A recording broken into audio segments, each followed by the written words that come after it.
ইনকিলাব মঞ্চের বর্তমান স্থবিরতার যে ব্যাপারটা সেটা হচ্ছে একটু ভাইয়ের শাহাদাতের পর থেকেই ছন্দপতনের একটা ব্যাপার বাংলাদেশের মানুষ প্রত্যক্ষ করেছে। এটার ক্ষেত্রে বেশ কিছু ব্যাপার রয়েছে, যেমন ধরেন মানুষ যেটা বাহ্যিক দৃষ্টিতে দেখে এর থেকেও যেই জিনিসটা দেখে না সেইটার শক্তি অনেক বেশি, সেইটাকে মোকাবেলা করাটা অনেক কঠিন। তো আমাদেরকে মানুষ যেটা দেখে না সেই জিনিসটারও ভীষণ সময় ধরে, অনেক সময় ধরে, লম্বা সময় ধরে মোকাবেলা করতে হয়েছে। শহীদ ওসমান হাদির শাহাদাতের পরে এমন হয়েছে যে ইনকিলাব কালচারাল সেন্টারে আমার বসবার মতো একটা চেয়ার ছিল না।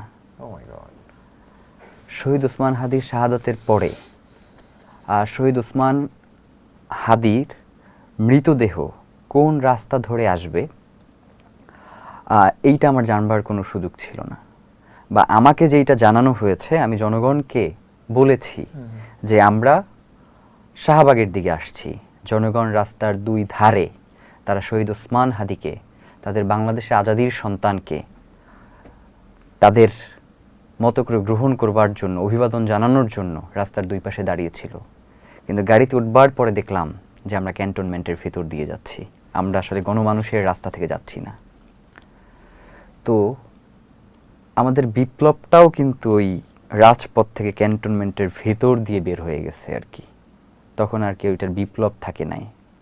আর শহীদ ওসমান হাদির শাহাদাতের পরেও ইনকিলাব মঞ্চ ওই ক্যান্টনমেন্টের ভেতরে ঢুকে এরপরে বের হয়ে আসছে, তো বের হয়ে আসবার পরে তার যেই প্রস্তুতি, তার যে সার্বিক পরিস্থিতি সামলে নেওয়ার যে ব্যাপারটা, সেই জন্য আমার কিছুটা সময় লাগছে, আমাদের কিছুটা সময় লাগছে।